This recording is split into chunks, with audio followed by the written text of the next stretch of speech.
Olá, o meu nome é Renan Modesto e eu sou animador 2D aqui na Mandrill Filmes. Hoje eu vou falar sobre 3 etapas para se desenhar um walk cycle animal, em loop. Vamos começar com a primeira etapa, que é encontrando as poses chaves, né? A primeira coisa que a gente tem que entender quando a gente vai fazer desenhos para animação é que a gente vai trabalhar com formas simples. A gente não está preocupado com o desenho em si, a gente está preocupado com o movimento, né? Então a gente vai procurar desenhar a partir de formas simples, como círculos, figuras geométricas, etc.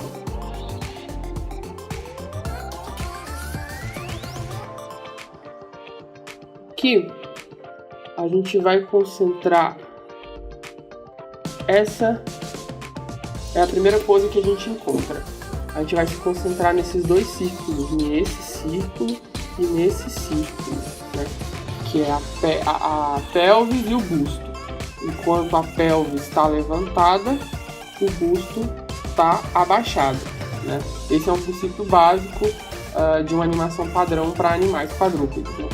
E aqui a gente vai ter essas pernas, as patas da frente e as de trás. Eu vou destacar as de trás para a gente saber quais são as de trás e quais são as da frente.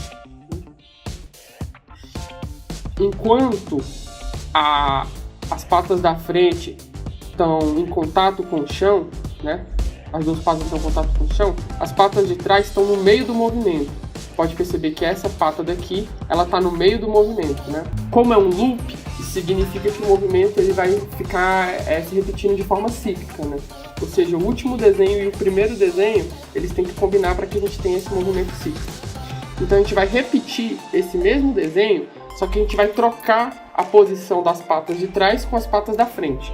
Ou seja, eu vou ter aqui o busto para baixo ainda, a pelvis para cima ainda, né? A mesma posição, tá aqui, a cabeça, né? Sempre a partir de formas simples. Só que agora a pata da frente vai estar aqui, correto? E a pata de trás vai estar aqui. E aí a gente destaca aqui a pata de trás para a gente não se confundir, né? E aqui da mesma forma, a gente troca a posição da pata de trás com a pata da frente. Aqui é a pata da frente, né? Então vai estar aqui no meio do movimento e a pata de trás vai estar bem aqui. A gente destaca ela para entender o que a gente tem agora. A gente tem essas duas poses, né? Agora a gente vai ter que descobrir qual é a pose que está entre essas duas. E aí a gente vai fazer um desenho. Aqui, ó, a gente usa a mesa de luz para ver o desenho anterior, né? O que vem antes e o que vem depois. É isso. Antes e depois. E a gente vai colocar agora um desenho no meio desses dois. A gente está encontrando as poses chaves desse movimento. Então essa pose chave vai ser o contrário. Ou seja, o busto agora ele vai estar aqui em cima e a pelvis, que é esse círculo aqui, ele vai estar aqui embaixo. Como eu falei, a gente vai se concentrar nessas figuras geométricas para entender o movimento, né? Aqui para cima, isso aqui para baixo, certo?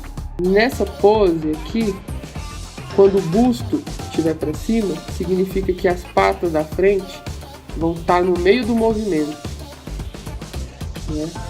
Dessa forma, bem aqui. Essa pata de trás aqui. Ela vai fazer a cabeça aqui mais alta, né? Aqui, tá. Aqui a orelhinha. Quando a pelvis estiver para baixo, significa que as patas de trás, elas vão estar em ponto de contato, vão estar em contato com o chão, né? Então essa daqui, ó, aqui para trás. Essa daqui vai estar aqui para trás. E essa daqui de trás vai estar tocando no chão também. Mais ou menos assim. Isso. Aí eu marco aqui para ver quais são as de trás e posições da frente, né? Agora a gente percebe que tem que o movimento do quadrúpede funciona como uma balança, enquanto os membros inferiores estão para baixo e os membros da frente estão para cima, né? E ele funciona dessa forma assim, ele vai com esse movimento fazendo esse contraste. Só que a gente tem que fazer com esse frame a mesma coisa que a gente fez com esse aqui, ou seja, a gente tem que repetir ele trocando os movimentos das patas de trás com a da frente, né? E é isso que a gente vai fazer.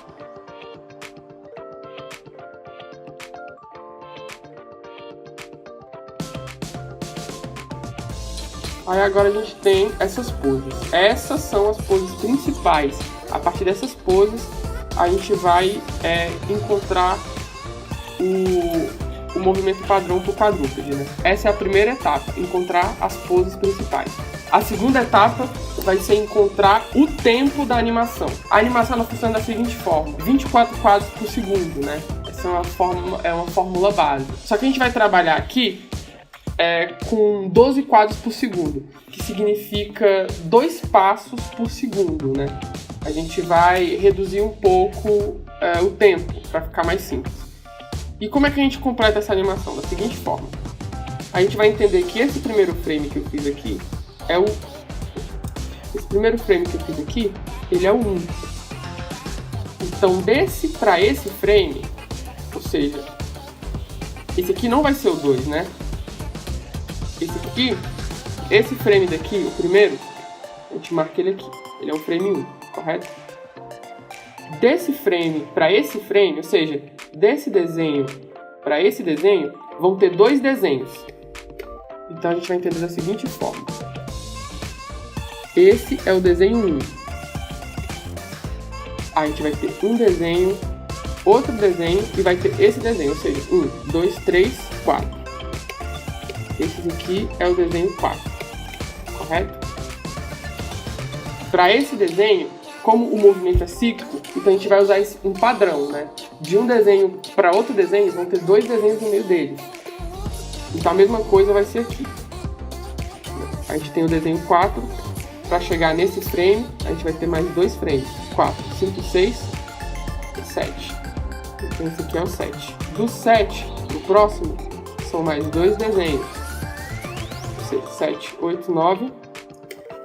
Quando está no frame, do frame 10, a gente tem que voltar ao primeiro, para que seja um loop, né? Então a gente vai colocar esse primeiro bem aqui. E a gente vai entender que do 10 até o 1, a gente vai colocar mais 2 frames.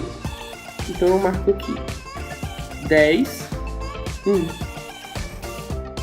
Vamos ter mais 2 frames, correto? A partir desse cálculo, eu vou entender que essa animação ela vai funcionar em 12 quadros por segundo, ou seja, 2 passos por segundo. Essa é a segunda etapa, é entender o tempo da animação, em que tempo a gente vai fazer. Eu reduzi o tempo para 12, né, para ficar mais simples aqui, mas também funciona em 24, você pode ir aumentando a taxa de frames, né? A terceira etapa é completar a animação, ou seja, eu vou fazer os desenhos que estão faltando dentro dessa animação. Essa terceira etapa, ela vai exigir do animador bastante controle da forma. O desenho não pode ser diferente do que já foi estabelecido até aqui. A gente tem que completar os desenhos com base nos quadros chaves que a gente encontrou, né? Esses desenhos que eu vou completar, eu vou fazer em preto. Então veja bem, quando a gente trabalha com animação, é muito importante a gente ter uma referência. Por exemplo, você não vê nada, né? Mas se eu ligar a mesa de luz, você consegue ver o desenho anterior e o posterior. Então você vai fazer os desenhos nesse espaço aqui, né?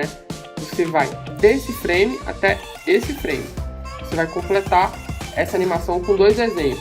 Como que a gente faz isso? Existe uma técnica bem interessante. A gente sabe que tem 2 frames, né? Então, alguns animadores fazem isso, eles fazem uma marcação. Tem essa posição e essa posição. Então, eles fazem uma pequena marcação assim, com 2 frames.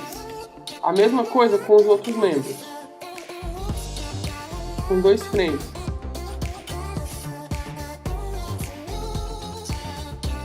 Isso é uma dica interessante para quem está fazendo teste de intervalação, que é justamente esse exercício de você colocar os desenhos no meio da animação, né? Porque você vai ter a posição correta de onde você vai pôr cada desenho.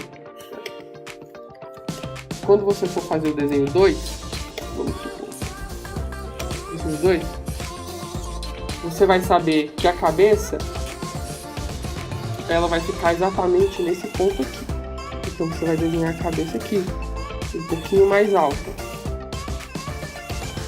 correto? O pescoço, você vai saber que ele vai vir nesse ponto aqui, né? Então, você já fez um movimento simples aqui, sempre mantendo o volume. Por isso que é importante trabalhar com essas formas geométricas mais simples.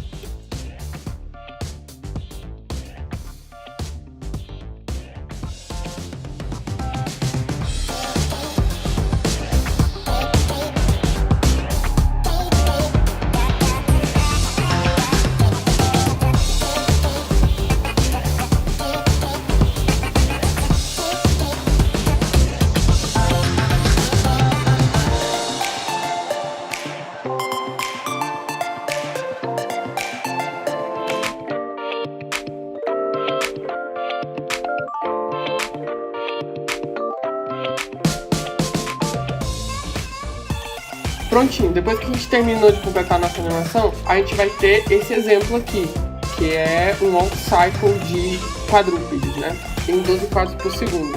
É importante entender que quando se fala de walk cycle para quadrúpedes, existem vários animais, né? Mas esse exercício, ele ajuda você a entender aquilo que é padrão para todos os animais, né? Todos os quadrúpedes, todos aqueles que têm 4 patas. Eu dei o exemplo aqui de um grande felino, mas o princípio, né, da pelvis e do busto vão funcionar para todos os quadrúpedes, né? Você pode aplicar ele e deixar a animação mais sofisticada, estudando a particularidade de cada animal, né, o peso de cada animal. Mas o exemplo padrão para todos os quadrúpedes é esse aqui. Espero que vocês tenham gostado. Esse exemplo foi bem simples, só para mostrar como é que funciona a animação dos quadrúpedes. Mas qualquer dúvida vocês podem deixar nos comentários ou sugestões de outros vídeos que vocês querem ver. Pode conversar com a gente que a gente responde. E deixa o like e aperta no sininho, né? É isso aí. Acabou.